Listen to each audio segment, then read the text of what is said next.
Why did the room fall so silent when she stepped forward? The map on the briefing table glowed faintly under the harsh fluorescent lights. Dust motes drifted in the air like slow snow, visible in the pale shafts of light that cut through the tense canvas seams.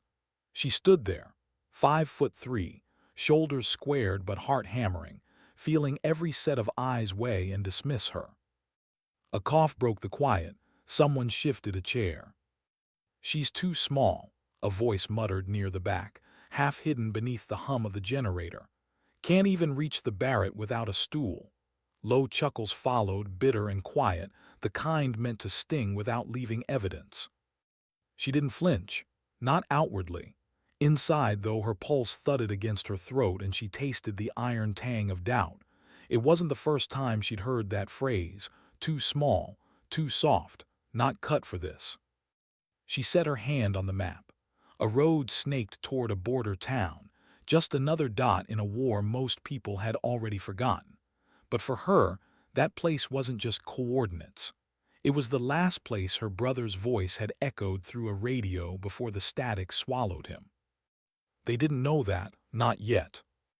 "Intel confirms movement through Kandar Pass," the colonel said, voice clipped. "But we've lost eyes on their convoy since 0300.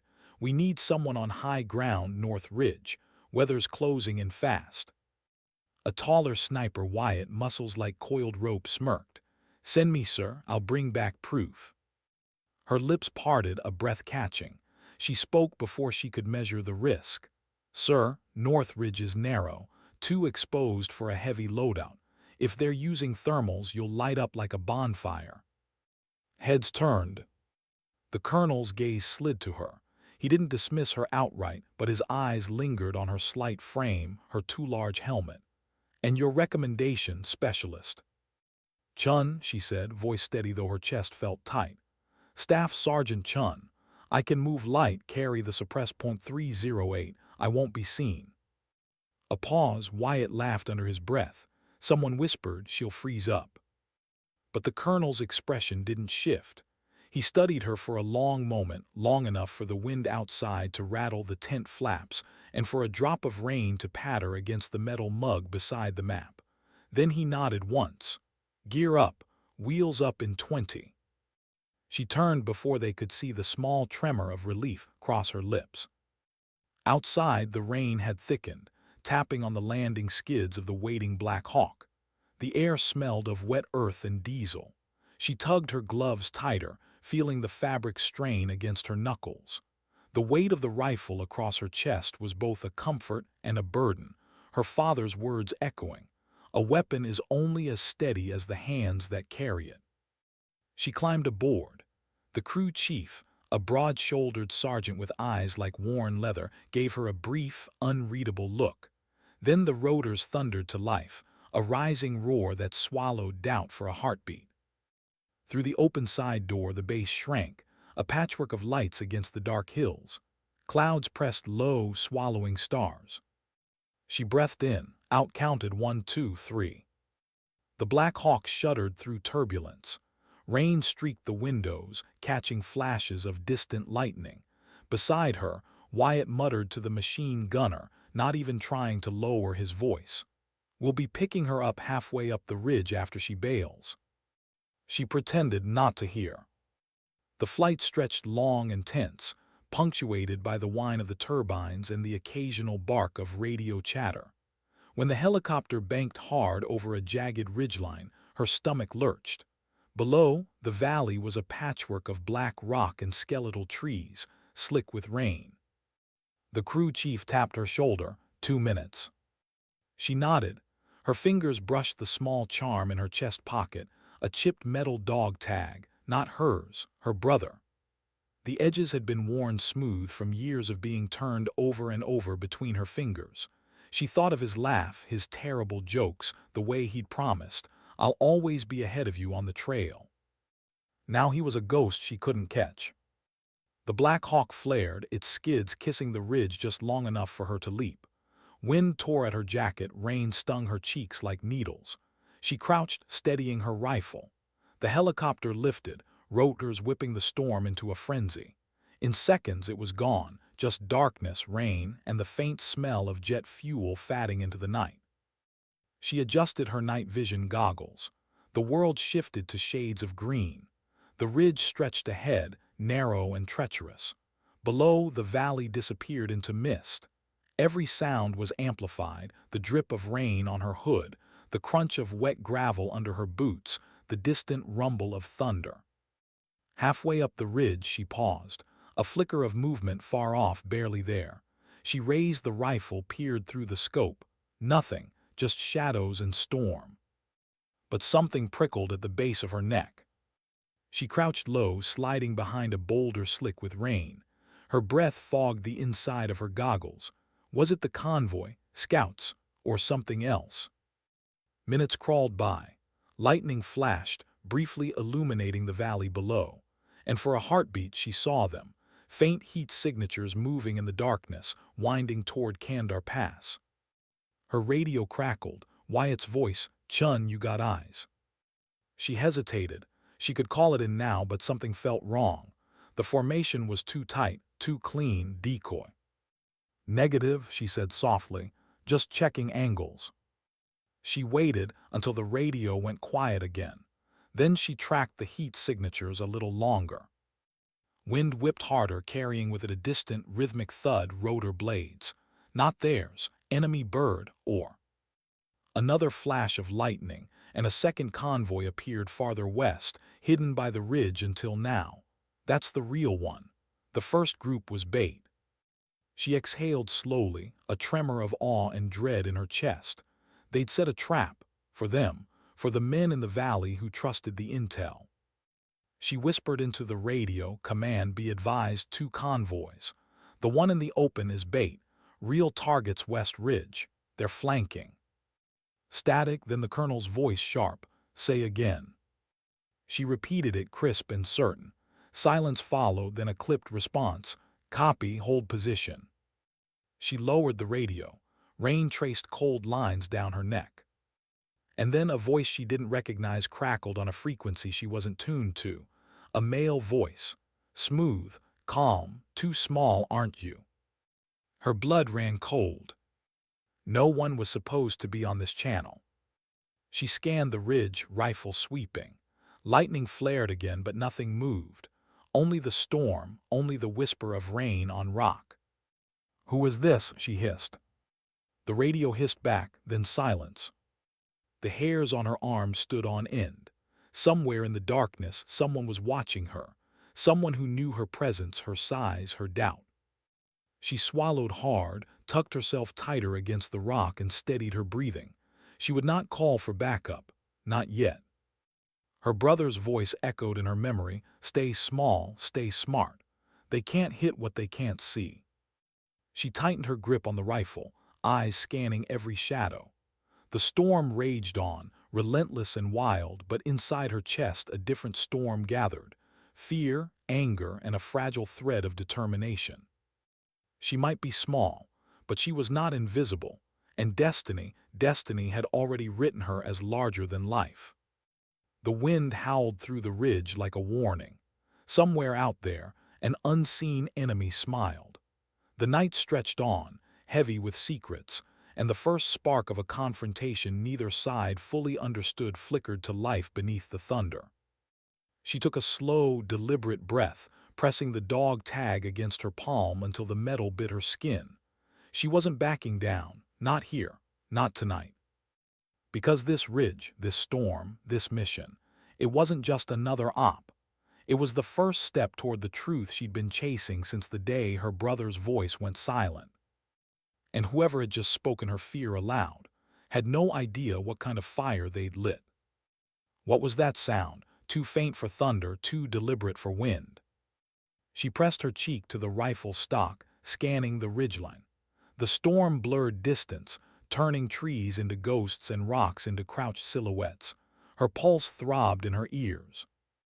Lightning flared, brief and blinding. When darkness reclaimed the ridge, the world felt emptier, except for the certainty coiled in her gut. She wasn't alone. She clicked her radio twice. A coded check-in, non-verbal, silence answered. Her throat tightened. Either comms were jammed or someone was deliberately holding their tongue. The rain intensified, hammering the hood of her jacket. Each drop was a pinprick reminder of the cold, the isolation. She shifted position, careful to avoid the loose gravel that could give her away. A memory surfaced, unbidden, her brother teaching her to walk across a creek bed without dislodging a single stone. "Control your presence," he'd said. "Make the world forget you're there." A faint crunch to her right, then another. She swung the scope toward the sound, holding her breath. A shape materialized, a soldier's outline, barely visible against the rocks. Too bulky to be one of hers, too smooth in movement for a rookie. Her finger hovered over the trigger, a decision poised on a razor's edge. Shoot and reveal her position, hold and risk being flanked. The figure paused, then sank into a crouch. For a heartbeat, its head tilted, as if sensing her stare. Then, through the hiss of rain, a voice whispered, not through the radio this time, but carried on the wind. "Little bird, do you even know whose game you're playing?" Her chest constricted. The nickname, Little Bird, was something only her brother had ever called her. She swallowed hard, the dog tag pressing painfully into her palm. "They're taunting me. They know about him." Another flash of lightning. The figure was gone. She blinked, breath shallow. Had he moved, vanished, or was she imagining? "Chun, report." The colonel's voice cut through the static, rough but measured. "Contact on my ridge," she murmured. "Unidentified, possible enemy scout. They know comm frequencies." Static hissed before his reply came. "Hold position. Reinforcements en route." She bit back a bitter laugh. Reinforcements would be too late on a ridge like this. She adjusted her position, crawling toward a cluster of rocks that offered a better vantage point. The ridge narrowed here, dropping steeply on either side into a valley that was nothing but black mist. The storm was closing in, swallowing sound and light. Then in the distance, a single flare bloomed red against the clouds. Not theirs, a signal. Moments later, movement rippled below. The decoy convoy had shifted, accelerating toward Kandar Pass, a perfect distraction. She pressed the transmit button, voice low. "Colonel, they're moving the bait." No answer. She tried again. "Command, do you copy?" The radio spat static, dead. Her stomach sank, comms jammed. She exhaled slowly, forcing calm. "You're on your own." She checked her watch. Every second mattered now. If the real convoy slipped through West Ridge, dozens, maybe hundreds, would die in an ambush downstream. A flicker of warmth touched her chest, a memory of her brother grinning, muddy-faced after a botched training run. Sometimes you've got to trust the part of you that doesn't need permission. She whispered to the storm, "Fine, I'll move." She slid down the far side of the ridge, boots finding purchase on slick rock. Each step was deliberate, controlled. Rain soaked her gloves, making the rifle slippery. She tightened her grip, jaw clenched. Halfway down, she spotted a glint, a tripwire strung low between two stones, nearly invisible in the gloom. A breath caught in her throat. She crouched, eyes scanning. Beyond the wire, the faint outline of a small claymore mine blended with the rock. Her heart pounded. If Wyatt or any of the others had taken this route, they'd be gone.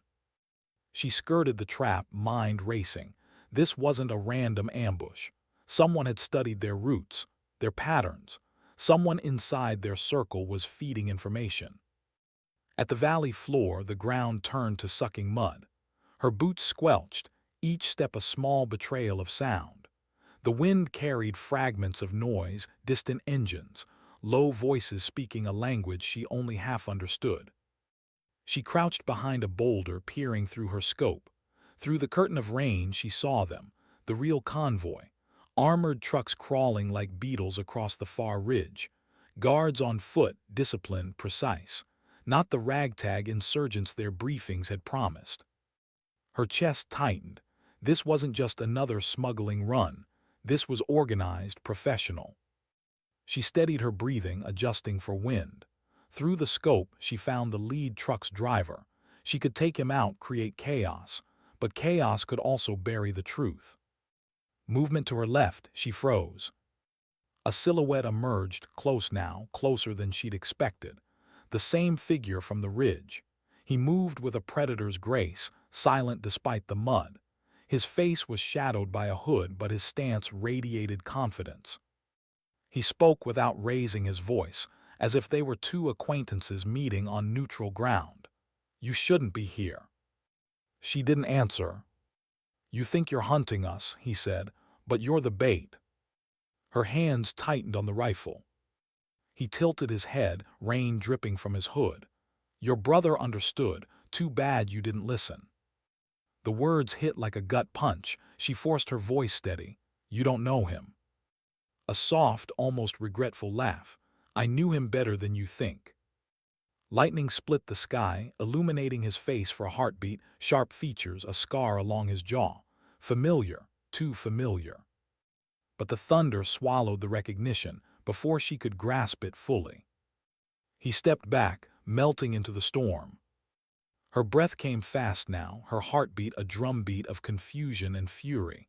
How did he know her brother? Was her brother's death not what she'd been told?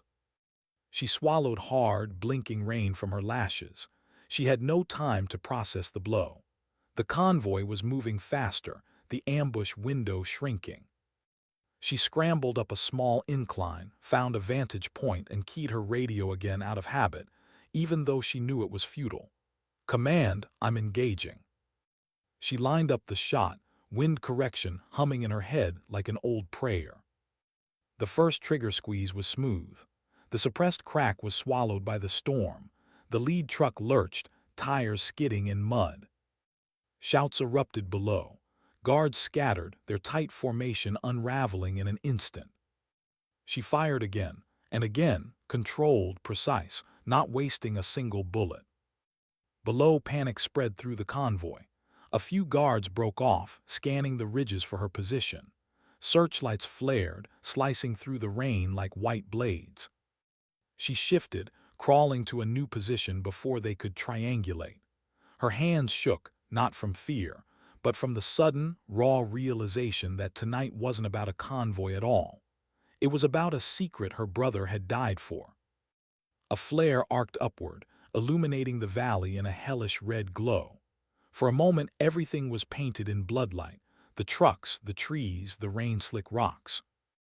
In that crimson world, she saw another figure, Wyatt, racing along the far ridge, trying to flank the convoy. He was exposed, his silhouette outlined against the flare's dying light. A muzzle flash, a shot. Wyatt stumbled, then dropped out of sight. Her breath caught, a flash of guilt piercing through the adrenaline. She whispered to the storm, "Hold on." She didn't know if she meant him or herself. Above, thunder rolled like distant drums of war. The convoy scattered, the storm raged, and the ridge seemed to close in around her, an arena of shadows where truth and betrayal were about to collide. And somewhere in the darkness, that voice, the one who knew her brother, was still out there, waiting for the next move. How long had she been holding her breath? Long enough for her lungs to burn, long enough for the rain's rhythm to feel like a heartbeat outside her own. Wyatt had vanished into darkness, swallowed by the ridge. She couldn't even tell if he was alive. The flare's red glow had died, plunging everything back into a suffocating black. She forced herself to move, small, deliberate motions. She couldn't afford noise, couldn't afford panic. Mud sucked at her boots as she crept along the incline, searching for a new angle on the convoy. Her scope caught fleeting ghosts, men ducking behind trucks, shouting over the storm. A sharp crack of gunfire echoed, distant but close enough to spike her adrenaline. Not her shot, not Wyatt's either, different caliber. She crouched behind a boulder, pressed her back to the cold stone. Water trickled down her neck, icy against fever-hot skin. She should have felt numb by now. She'd been under fire before, she'd been dismissed before. But this felt personal. Too small. The words still echoed in her mind, threaded now with the stranger's taunt about her brother. She tightened her grip on the rifle. Her brother's dog tag was slick with rain, edges biting into her palm. She inched forward, peering through her scope again. A guard leaned out from the second truck, searching the ridges. His movements were cautious, controlled. This wasn't a panicked conscript. These were professionals. She tracked him but didn't fire, not yet. Somewhere behind her, gravel shifted. She spun, scope catching nothing but rain and darkness. "Wyatt," she whispered. No answer. A low voice drifted through the storm, not close but not far enough. "Chun." Her pulse spiked. It was Wyatt. The tone was too smooth, too calm. "Why keep fighting a war you don't understand?" the voice asked. Her throat tightened. "Show yourself." A faint chuckle. "You wouldn't shoot me, not yet." Lightning flashed, revealing nothing but jagged rock and whipping rain. She backed up slightly, pressing her shoulder to the boulder. Her mind replayed the stranger's words. "I knew your brother better than you think." Was it possible? Could her brother have trusted someone like this?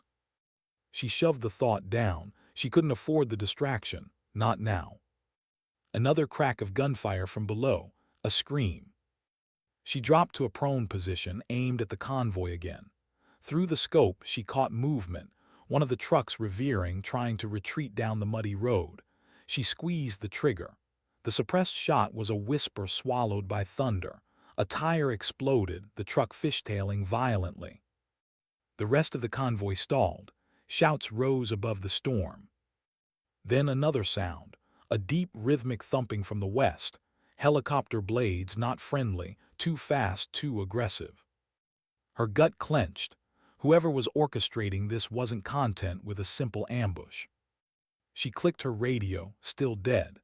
She was a lone whisper in a valley that had turned hostile. A flicker of movement caught her eye. Wyatt, barely visible, dragged himself up onto a ledge, clutching his shoulder. Relief surged, sharp and fleeting. At least he was alive. But then a muzzle flash flared just behind him. She fired before thinking. The shot was clean, silent but certain. A figure toppled behind Wyatt, disappearing into the mud. Wyatt slumped against the rocks, motionless except for the shallow rise and fall of his chest. She slid down the incline, mud splattering her pants, rain stinging her cheeks. She reached him, crouched low. His face was pale, eyes glassy. Blood soaked his sleeve. "Wyatt," she whispered, tearing a bandage from her pack. He grimaced. "Didn't think you cover me." She smirked faintly despite the fear curling in her gut. "Don't flatter yourself." As she wrapped his wound, his jaw clenched against pain. Then, softer, almost embarrassed, "Chun, I was wrong." She looked at him, rain running off her hood. "About what?" "About you," his lips trembled. "You're not too small." The words hit her harder than she expected. Not triumph, just a quiet, aching vindication. A roar of engines below snapped her attention back to the convoy. Trucks were repositioning, soldiers shouting orders she couldn't quite catch. She had to act. "Can you move?" she asked. Wyatt winced but nodded, slowly. "Then stay low and head East Ridge. I'll cover." He hesitated. "You'll get caught out here alone." She gave him a faint, determined smile. "I already am." As he staggered off, she wiped rain from her scope and scanned the convoy again.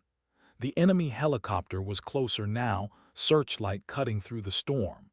It swept over the valley, illuminating splintered trees and the wrecked truck she'd disabled. She crawled to a new position, every movement deliberate. Her breath fogged the scope as she lined up her next shot, but something tugged at her attention, a figure on the far ridge watching her. The same hooded man. He wasn't aiming a weapon, he wasn't moving to retreat, he was just watching. She hesitated, finger hovering on the trigger. Why wasn't he firing? Why was he waiting? The searchlight swept past, and when it came back, he was gone. She cursed under her breath, frustration and unease twisting in her chest. The trucks below began to pull back, their formation breaking. They weren't retreating, they were regrouping. The convoy wasn't their only move tonight. She could feel it in her bones. Something bigger was coming. She glanced east, where Wyatt's faint silhouette limped through the rain. She needed to reach him, but she also needed to know what the stranger knew. She pressed the dog tag to her lips briefly, a silent promise. Her brother had been chasing a truth. Tonight she would too. Sliding down the slope, she moved parallel to the convoy's path, using the storm as her shield. Mud splashed her knees, rocks scraped her palms. The smell of wet earth and diesel mixed with the sharp tang of gunpowder. The helicopter's searchlight swept wide again, closer this time. She flattened herself against a boulder, holding her breath as it passed overhead. When the light moved on, she sprinted to the next cover point, heart hammering. A sudden explosion split the night, a truck set ablaze. Someone else was firing now, not her, not Wyatt. She scanned the ridges, caught a glimpse of two figures darting between rocks, two coordinated to be random fighters. Her stomach turned. There were more players in this game, and she was outnumbered. She climbed higher, reaching a vantage point that overlooked both the convoy's retreat and the path Wyatt was taking.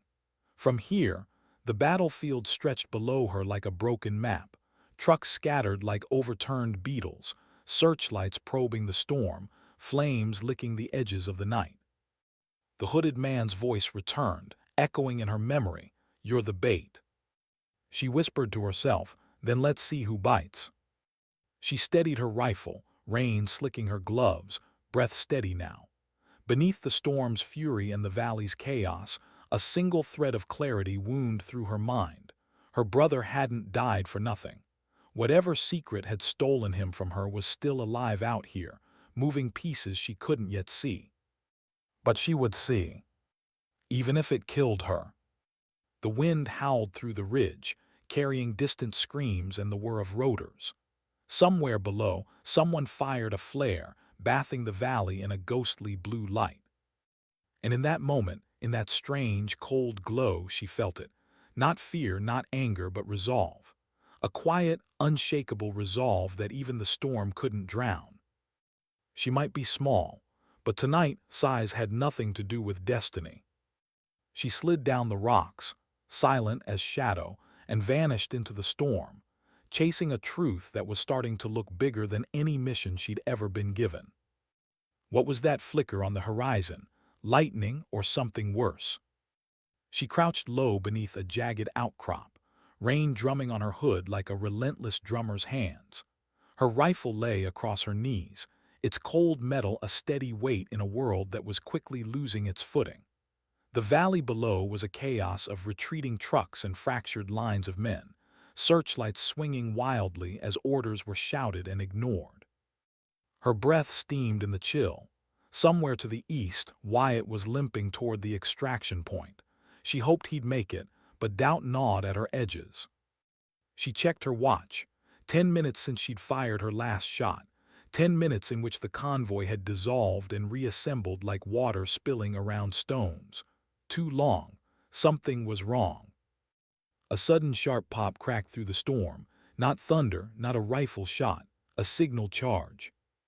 She raised her scope.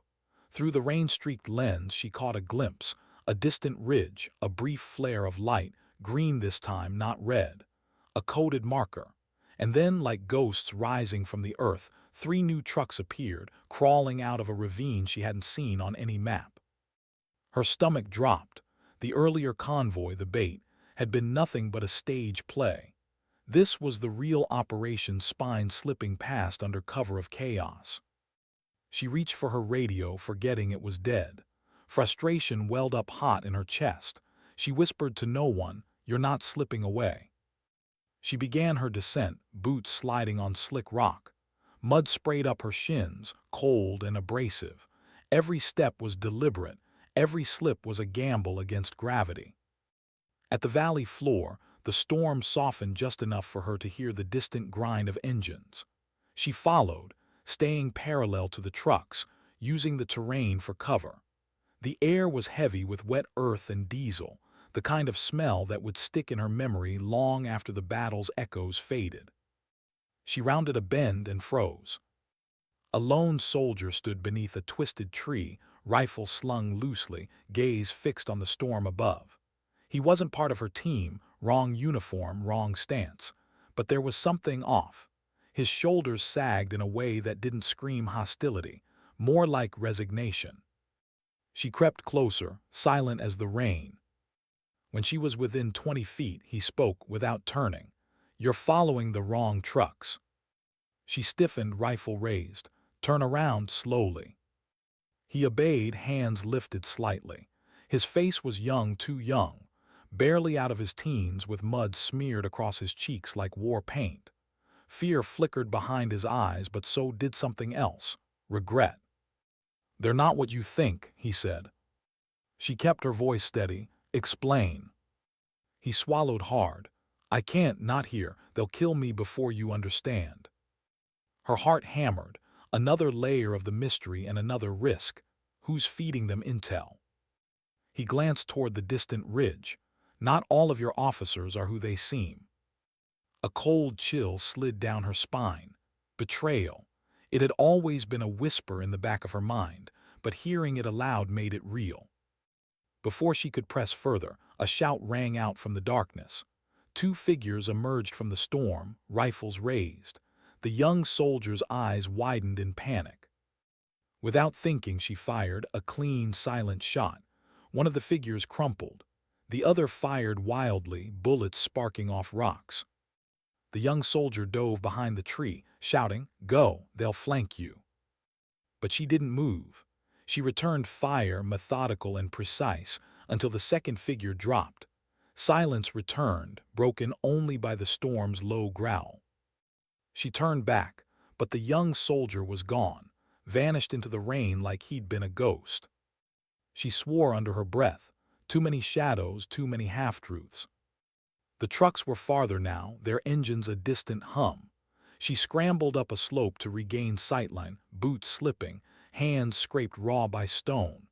When she reached the crest, she spotted them again, now heading toward a narrow canyon that fed into the border. She adjusted her scope, considering a long shot. But the distance, the rain, the wind, it would be a miracle, and miracles had been scarce lately. She needed to get closer. She descended the slope's far side, the mud threatening to swallow her boots. Her breath puffed in quick clouds. Somewhere deep in the storm, a helicopter's low thump reminded her that the sky wasn't safe either. A flash of movement to her right, a glint of metal. She spun, rifle raised. Wyatt emerged from the gloom, pale but upright, a makeshift bandage darkening with fresh blood. "You're supposed to be gone," she hissed. He smirked weakly. "And miss the fun, not a chance." She exhaled a shaky laugh, half relief, half exasperation. "You're stubborn." He shrugged, wincing. "Comes with the job." They moved together now, two shadows weaving through rain and rock. Wyatt's limp slowed them, but she adjusted without comment. The storm's roar muffled their movements, a strange kind of cover. As they neared the canyon's mouth, a low rumble echoed, engines idling. Voices carried faintly, distorted by wind. They crouched behind a boulder, peeking out. 4 trucks now. Soldiers unloading crates, heavy, deliberate, careful, not weapons. Too small for missiles, too secure for ammo.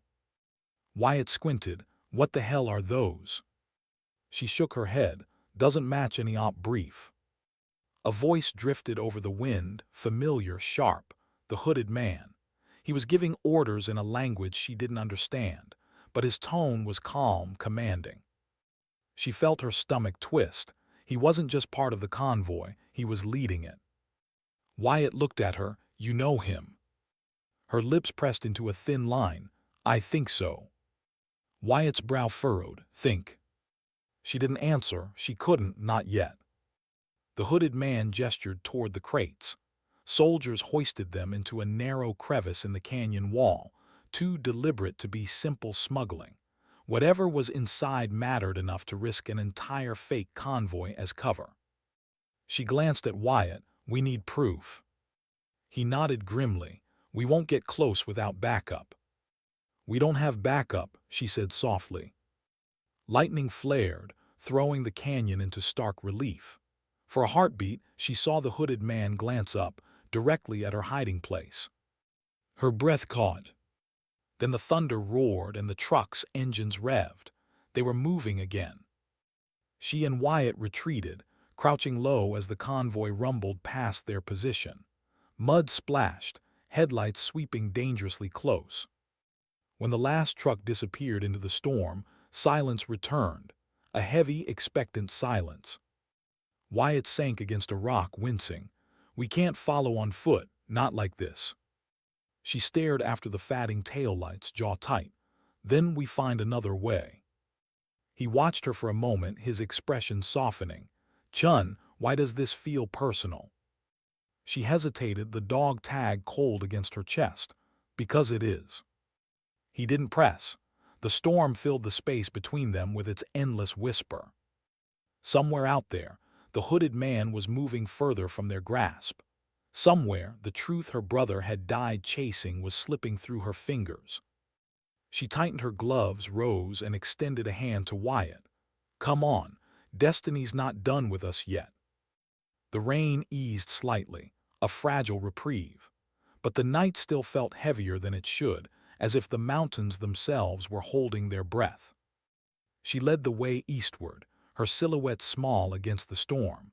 But in that moment, she carried a weight far larger than herself. Far above, a distant flash of lightning illuminated the canyon. For a fraction of a second, it seemed like the mountains themselves were watching, waiting to see if the smallest soldier on this ridge could shift the course of something far bigger than any war map could capture. And in the dark, somewhere unseen, the hooded man's voice whispered to the storm again, words she couldn't yet hear, words that would change everything. The storm finally broke at dawn, leaving the world drenched and eerily quiet. Low fog clung to the valley floor, and the mountains looked like sleeping giants beneath a pale sky. Sarah stood on a crumbling overlook, watching the sun attempt to pierce the gray. Her boots were caked with mud, her gloves stiff with dried rain. Wyatt sat a few feet away, wrapping a fresh bandage around his leg. The wound was worse than he'd let on. His lips were pale and sweat slicked his brow. Still, he grinned when he caught her staring. "You're thinking too loud," he said. She didn't smile. "They're ahead of us by at least 6 hours now, maybe more." He tugged the bandage tight, hissed at the sting. "And you're already calculating impossible ways to catch up." She glanced at him. "You'd be doing the same." He chuckled softly. "Fair." She turned back to the valley. Somewhere out there, the hooded man was slipping further from her grasp, and with him, the answers about her brother. The dog tag at her neck felt heavier today, as if her brother's memory was pressing her forward. Wyatt broke the silence. "That kid last night, the one under the tree, you think he's telling the truth?"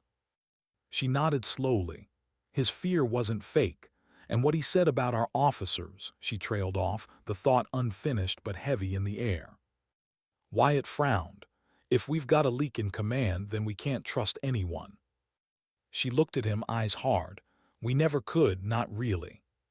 He considered that, then looked down at his leg. "So what's the play?" She traced the truck's path on an imaginary map in the air. "They're heading for the eastern border, but the canyon doesn't go straight through. There's an old smuggler's pass. My brother mentioned it once years ago. Said it was dangerous, nearly impassable. That's probably their route." Wyatt raised a brow. "And you just happen to remember that now?" She hesitated. "I didn't want to remember it. He died not long after telling me. But he was chasing something, Wyatt. I think this is it." His expression softened. "Then we follow." They moved quickly despite the mud, keeping low and avoiding open ground. The sun was rising, but the storm clouds made it sluggish, reluctant to burn away the night entirely. As they skirted the edge of a dried riverbed, movement caught Sarah's eye, a glint of sunlight off metal. She froze, raised her rifle. Through the scope, she spotted a small reconnaissance drone perched on a boulder, its camera lens sweeping lazily back and forth. She cursed under her breath. "They're watching the trails." Wyatt followed her gaze. They're thorough. We can't risk the open path. She scanned the terrain. To the north, jagged cliffs rose steeply, dotted with scraggly pines.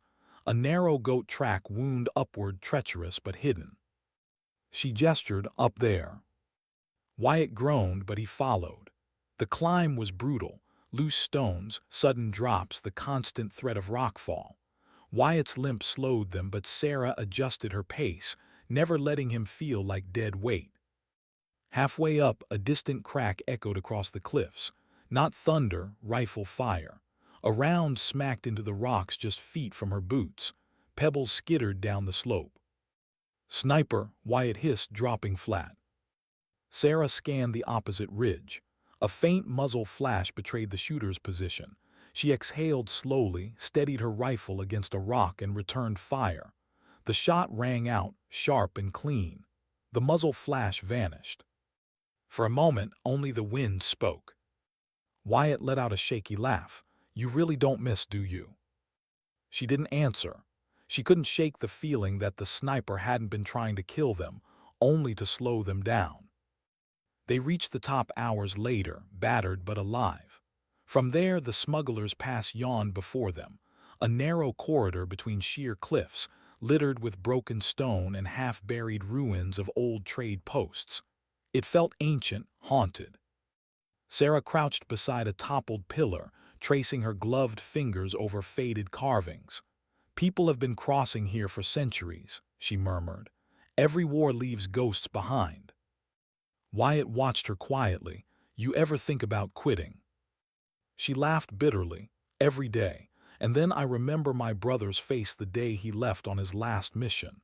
She held up the dog tag. "He said he'd be back to explain everything. He didn't lie to me often." The weight of her words hung between them, heavier than the mountain air. They pressed forward, weaving through the pass. The sun slipped behind clouds again, casting the world in muted gray.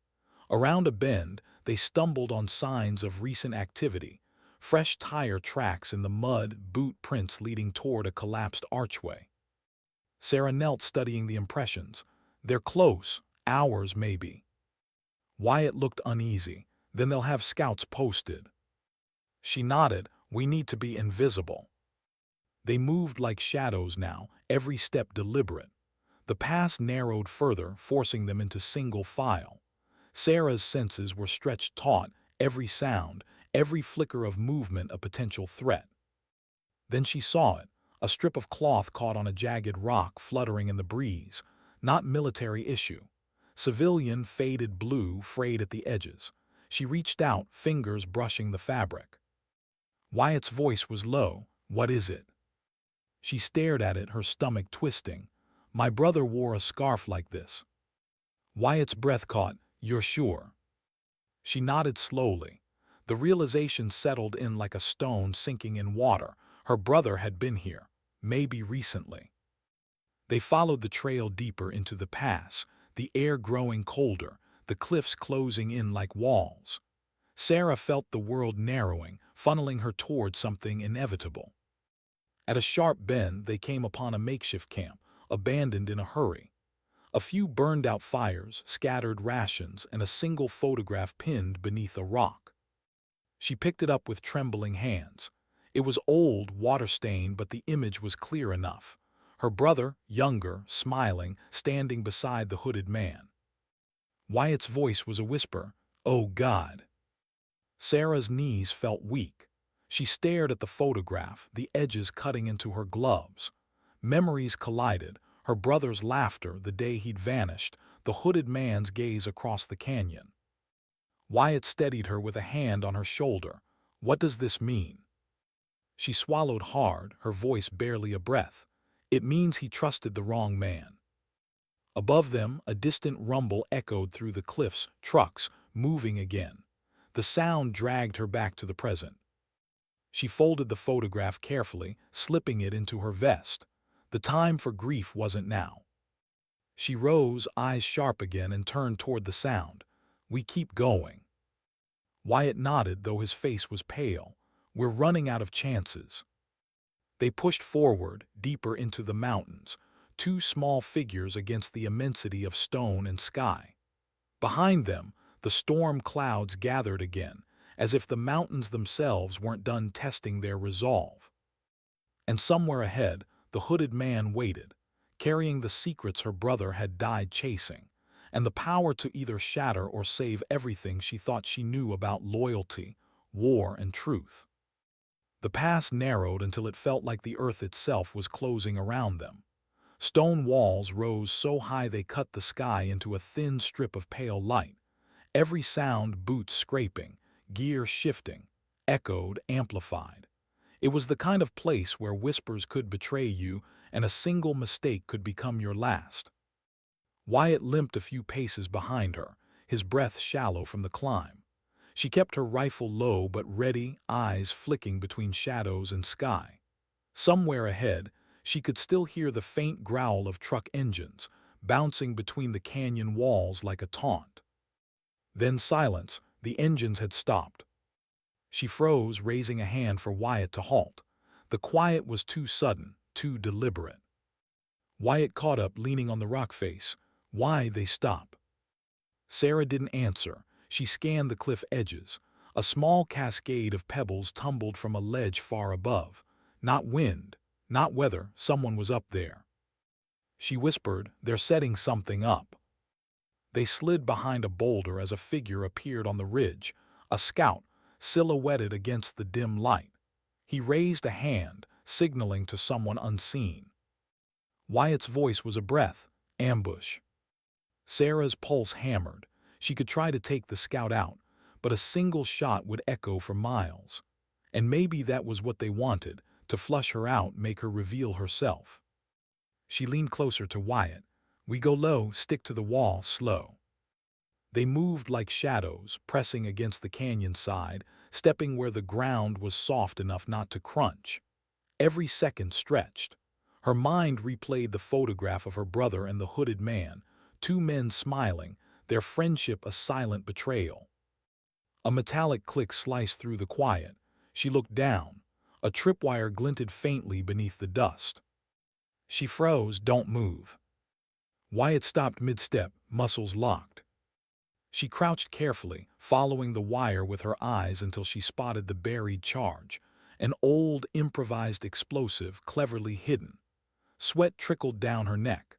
Slowly, painstakingly, she guided Wyatt's boot over the wire, then her own. When they were clear, they both exhaled, the release of breath loud in the stillness. The path widened ahead into a bowl-shaped clearing. Broken pillars and fallen stones littered the ground, relics of some long-dead civilization. In the center stood two trucks, engines cold, cargo tarps tied tight, but no guards. Sarah raised her rifle, every instinct screaming, "This is wrong." Wyatt nodded, "It's bait." A bird shrieked overhead, startling them both. The sound was a harsh, lonely thing, and then the faint crunch of boots on gravel behind them. Sarah spun, rifle up. A shadow detached itself from the rocks, the hooded man. Closer now, she could see the hard lines of his face beneath the hood, the scar running from his temple to his jaw. He wasn't surprised to see her. If anything, he looked resigned. "You shouldn't have come," he said, voice low and rough. Sarah's throat tightened. "You knew my brother." His jaw clenched. "I did." "Then you know why I'm here." He glanced at Wyatt, then back to her. "He trusted me, and I trusted him, but trust gets people killed out here." Her hands trembled, but she steadied the rifle. "You used him." "No," the man said quietly. "I saved him more times than you'll ever know, but the people behind this, they were never going to let him walk away." Wyatt shifted uneasily. "Who, they?" The man didn't answer. Instead, he stepped aside, revealing another figure emerging from the rocks, a woman in a tattered uniform, rifle slung across her chest. Her eyes were red from sleeplessness, her face drawn tight. Sarah's breath caught. She knew that face from an old photo in her brother's belongings, a teammate, a ghost she thought had died with him. The woman spoke, her voice hoarse. "Your brother didn't die the way they told you.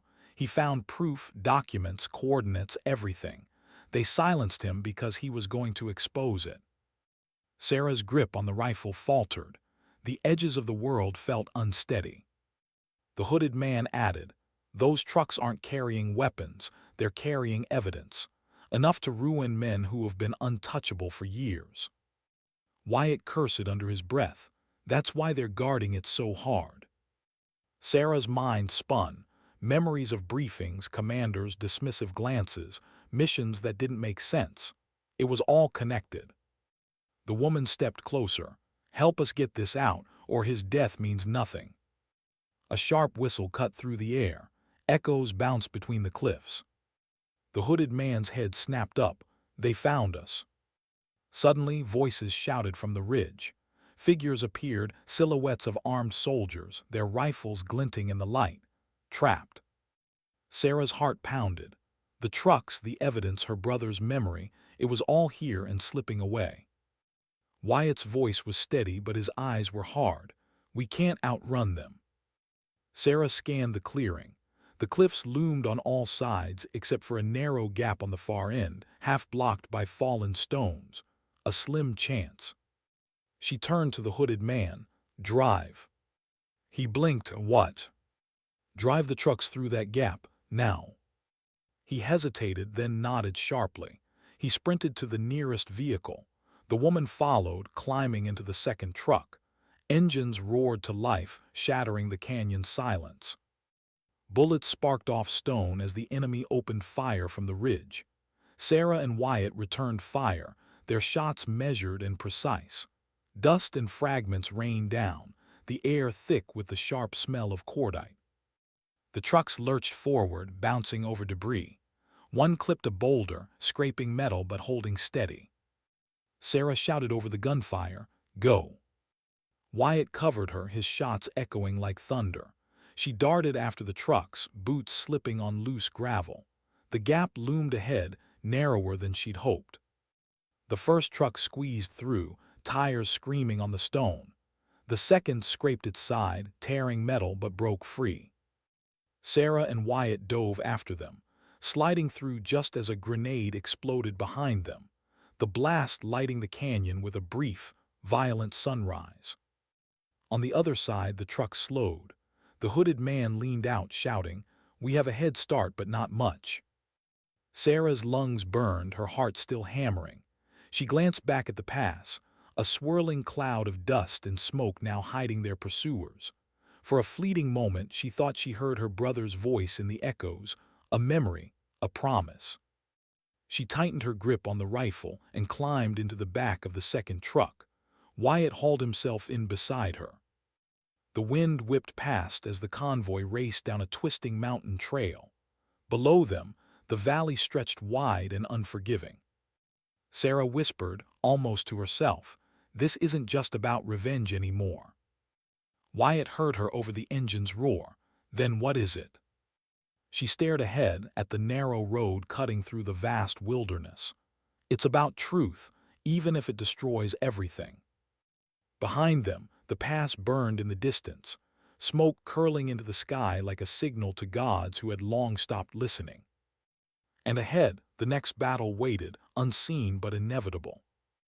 The mountain road twisted like a snake beneath them, gravel spitting from under the truck's tires. The world blurred past, jagged ridges, skeletal trees, and sky that seemed too wide, too pale. Sarah crouched in the truck bed, rifle braced against her shoulder, eyes scanning the horizon. The hooded man's voice crackled over the radio from the lead vehicle. "They're regrouping. 2, maybe 3 minutes behind."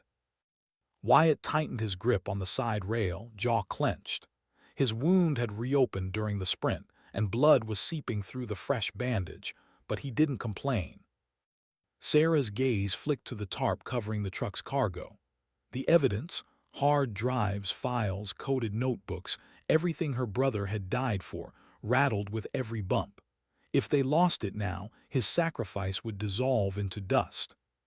The second truck jolted hard as a boulder rolled onto the road, forcing them dangerously close to the cliff edge. Gravel skittered into the abyss. Sarah's stomach lurched. Wyatt shouted over the engine noise. "They're trying to hurt us." Sarah nodded grimly. "They want a clean kill, accident, landslide, something they can write off." A sharp crack split the air. A bullet tore through the tarp inches from her head. She ducked low, heart slamming. In the distance, two black military SUVs barreled down a parallel ridge, gun barrels flashing like lightning. She leaned toward the cab window, shouting to the hooded man, "Take the logging road ahead, north side." He hesitated. It's unmarked, could be worse. Better than predictable. The truck swerved hard, gravel spraying like shrapnel. Sarah braced against the side, the wind screaming in her ears. Behind them, the second SUV misjudged the turn and skidded, spinning into a tree. One threat down. Wyatt exhaled, tension easing for a breath, but only for a breath. As the trucks bounced onto the logging road, the trees closed in dense, dark, suffocating. Branches clawed at the sides, the smell of pine sharp and almost metallic. Sarah felt the shift immediately. The openness of the mountains was gone. Now every tree could hide an enemy. The hooded man's voice came again, tight with strain. "We'll have to ditch the truck soon. They'll have air support inbound." Sarah scanned the trees for movement. How far to the rendezvous? 20 clicks on foot. Wyatt groaned under his breath. "With this leg, great." Sarah shot him a look. "You're not quitting on me now." He met her gaze, and for a moment the bravado faded. Beneath it there was fear, and something like shame. "You think I haven't thought about it? Every step feels like someone's driving a knife through my thigh." Her voice softened. "And yet you're still here."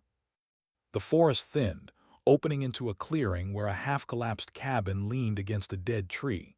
The truck skidded to a stop. Dust and pine needles swirled in the air. The hooded man jumped down, scanning the sky.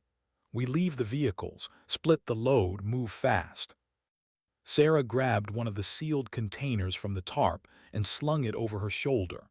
Wyatt hefted a smaller box, wincing. The woman in the tattered uniform secured a backpack full of drives. They moved quickly into the woods, weaving between trees, their footsteps muffled by the damp earth. But Sarah couldn't shake the prickling at the back of her neck. They weren't alone. A distant thrum reached her ears, a helicopter, low, hunting.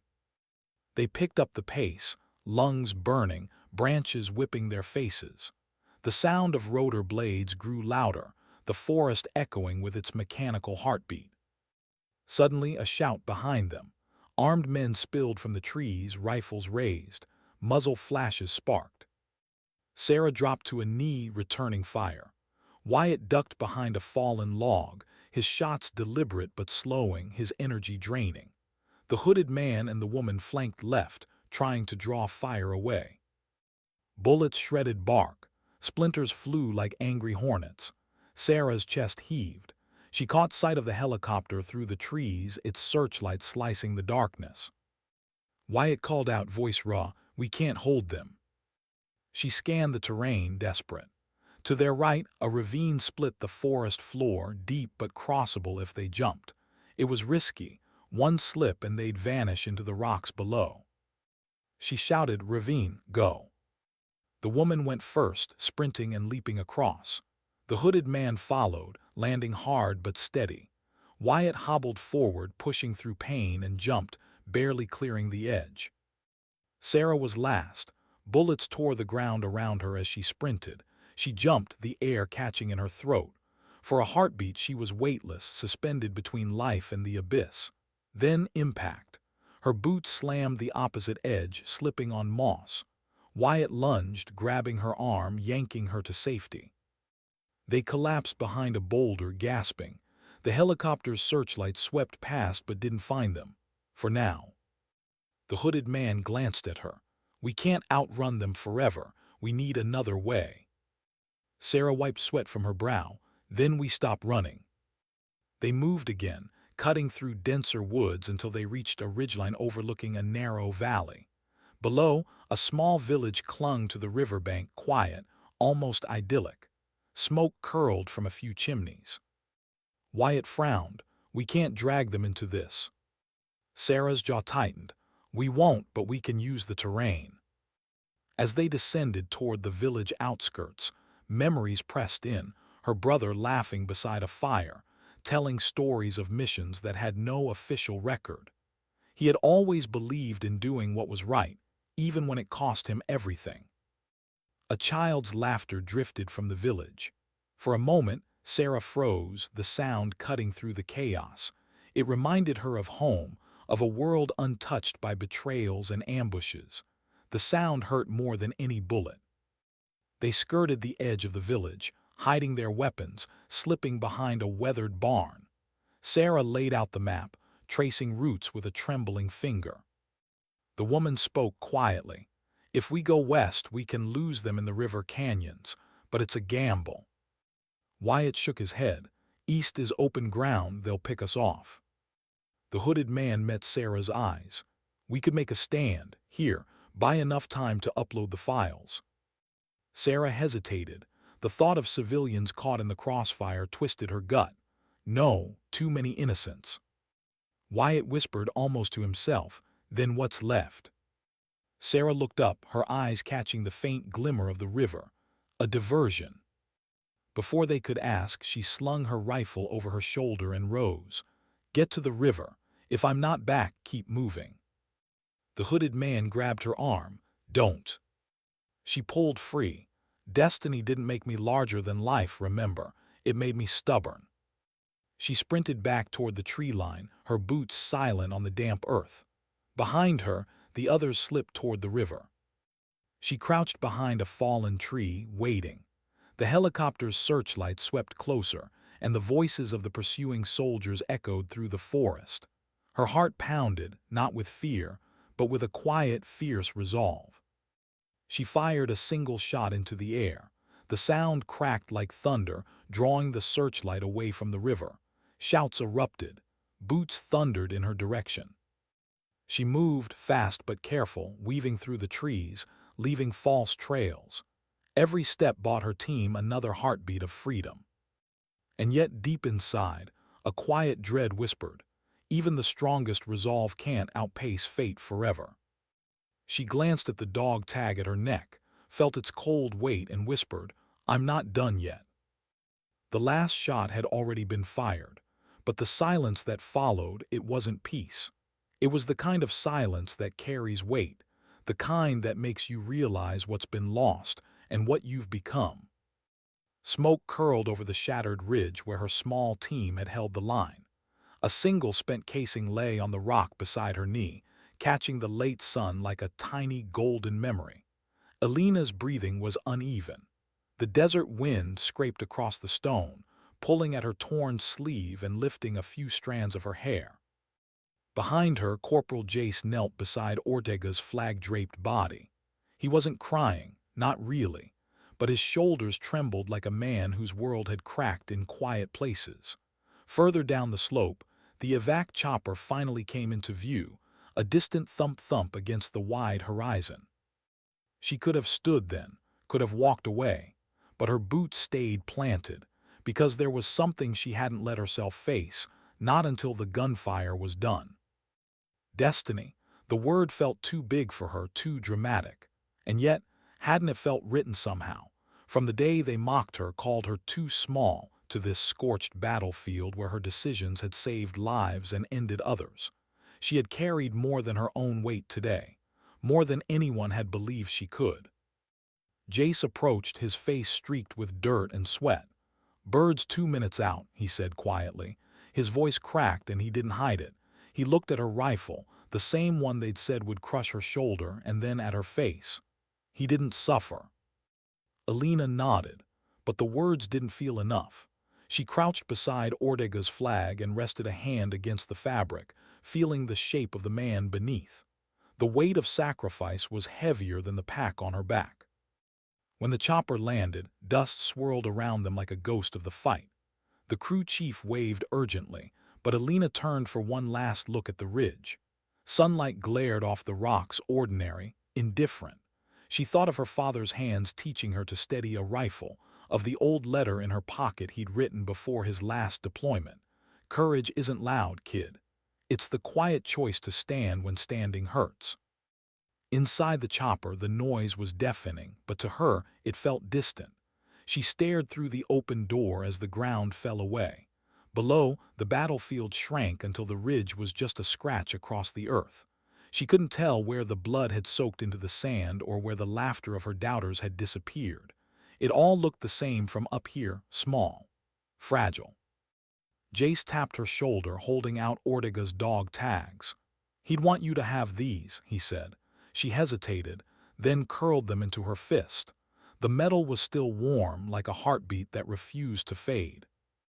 The flight back was long, broken only by the hum of rotors and the occasional crackle of comms. Outside, night began to seep into the sky, painting everything in bruised purples and deep blues. For the first time in hours, Alina closed her eyes. She saw faces, the ones they'd saved, the ones they hadn't. She saw her younger self at the firing range, the sneers, the disbelief. And she saw herself walking into this mission knowing she might not walk out. When the base lights appeared below, she felt something shift. Not victory, not relief, something quieter.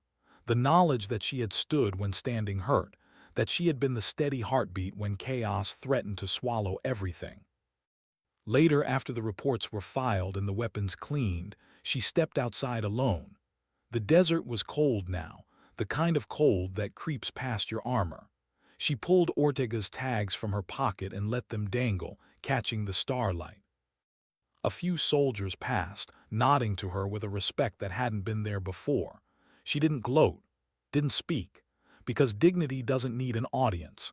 It simply exists, like the stars overhead, burning steady long after the noise fades. She whispered a promise into the night, not to destiny, not to fate, but to the memory of those who'd trusted her when others hadn't. Then she tucked the tags back into her vest, squared her shoulders, and walked toward the barracks. The wind shifted, carrying the faintest echo of rotor blades across the darkness. And for a moment, standing there beneath an endless sky, Alina Vasquez, too small, too underestimated, felt larger than life.